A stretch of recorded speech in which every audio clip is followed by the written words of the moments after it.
Good morning, students. Let us continue with Unit 2, Poem Geographic Lesson.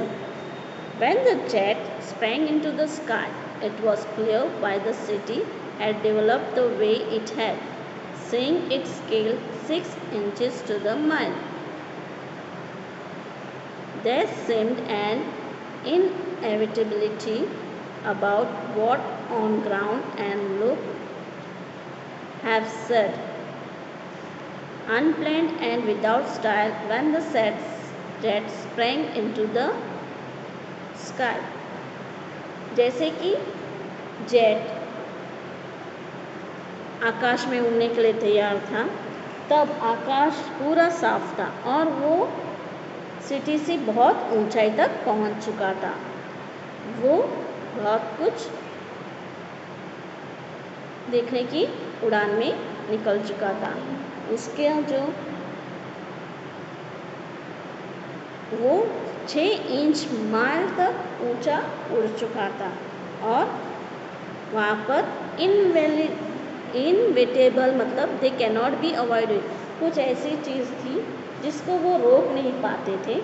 उनको उनका जैसे कि तेज़ हवा हो या कुछ भी हो, जब उड़ान भरते हैं तो उनका सामना उनको करना पड़ता है। बीच में पहाड़ हो या फिर धुआं आ जाए, ऐसे कुछ चीज़ें होती हैं जिनका उनको सामना करना पड़ता है। हैज़फर्ड मतलब विदाउट प्लान ऑर्डर, तभी ऐसी कुछ चीज़ होती हैं जो उन्होंने कभी नहीं सोची थी और उन्होंने उसके बारे में कोई निर्णय लिया ना हो, या और ऐसी जब अगर अचानक से कुछ ऐसी बातें हो जाती हैं तो उनको कभी कभी अचानक से कुछ हादसों का सामना करना पड़ता है और वो आकाश में कभी क्या हो सकता है कोई जानता नहीं है। जब ऊंचाई उड़े तो बहुत सी कठिनाइयों का उनको सामना करना पड़ता है। When the jet reached the 1,000 feet, it was clear why the country had cities where the rivers ran and why the valleys were populated. जब वो अपनी सही दिशा पर पहुंच सकता है 10,000 फीट, वो अपने बिना किसी रुकावट के या बिना किसी मुश्किल से वो उस जगह पर पहुंच जाता है जहाँ पर उन्हें रिवर्स दिखाई देते हैं जो बहते हैं और जो वैलीज होती हैं वो घेरी हुई होती है। बहुत से कुछ नज़र आता है, खालीपन नहीं ज़रा भी होता है और वो सब कुछ आपको ज़्यादा लगने लगता है। The logic of geography that land and water attract man was clearly delineated, मतलब जो वो ज्योग्राफिक बाग है वो पूरा पानी और ज़मीन से भरा हुआ होता है और वो हमें अपनी तरफ आकर्षित करता है। उन झरनों को देखते, उन ताज़ी हवा लेकर, वो कुदरत के दृश्य देखकर हम उसकी तरफ आकर्षित होते हैं। डिलाइनेटेड मतलब शोन, कुदरत का वो दृश्य दिखाया गया होता है, हमारी नज़रों के सामने होता है, हम उससे भाग नहीं सकते, हम उसके ओर आकर्षित होते हैं। When the jet reached 10,000 feet, और जैसे ही वो अपने लक्ष्य की ओर पहुँचे, हमको बहुत सी नई चीज़ें दिखाई देती है और हम उससे महसूस करते हैं।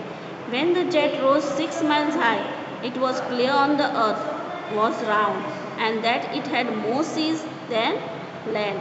और जैसे ही वो पृथ्वी की तरफ बढ़ते हैं तो पृथ्वी उनको पूरी तरह से गोल नज़र आती है और वो ज़मीन से ज़्यादा पानी से घिरी हुई होती है और पृथ्वी गोल देखकर और उनमें ज़्यादा पानी और ज़मीन का भाग कम होने का कारण वो और भी जब उड़ रहे हैं आसमान में तो और भी आकर्षित लगता है। But it was difficult to understand that the men on the earth found causes to hate each other, to build walls across cities and to kill from that height it was not clear why. पर ये बहुत मुश्किल बात है कि आपको कैसे समझाए कि इंसान जो ज़मीन पर रहते हैं वो अपने बीच में इतनी नफरत पाल लेते हैं कि एक दूसरे की को मारना चाहते हैं। एक शहर से दूसरे शहर पर इतनी लड़ाइयाँ होती हैं और वो ऊंचाई से आपस में लड़ाई करते हैं और जो साफ आसमान होता है वो लड़ाई के कुछ ऐसी चीज़ों से घिरा हुआ होता है कि जब वो लड़ाई करे तो वो जो आमने सामने उनके वेपन्स आर पार भेजते हैं वो आसमान को दूषित कर देता है और पूरा नष्ट हो जाता है। हम इंसान इतने कैसे हो सकते हैं कि एक दूसरे के जान लें। हम कैसे किसी को समझाएं कि नफ़रत नहीं करना चाहिए, आपस में एक दूसरे को मिलकर रहना होता है, एक दूसरे का साथ देना होता है। और यह अगर नफ़रत बढ़ती जाएगी तो ये पूरा जो है वो खाली हो जाए, यहाँ ज़मीन पर कुछ भी नहीं रहेगा, ना आपको कोई इंसान दिखाई देगा ना कोई जानवर। ये इंसान समझ क्यों नहीं पा रहे कि अगर आप अपने अपने प्रेम बांटोगे तो ये जो संसार है, ये जो अपना पूरा आजू बाजू का वातावरण है वो भी अच्छा रहेगा, वो भी दूषित नहीं होगा और पूरा आसमान साफ सुथरा, जैसे हम साफ सुथरे हो जाएंगे तो ये पूरा आसमान भी साफ सुथरा हो जाएगा। उसमें कोई कठिनाई नहीं आएगी, कोई मुश्किल का किसी को सामना नहीं करना पड़ेगा। सभी अपने जीवन में अपने आप को साफ और अच्छी नज़रों से देख पाएंगे।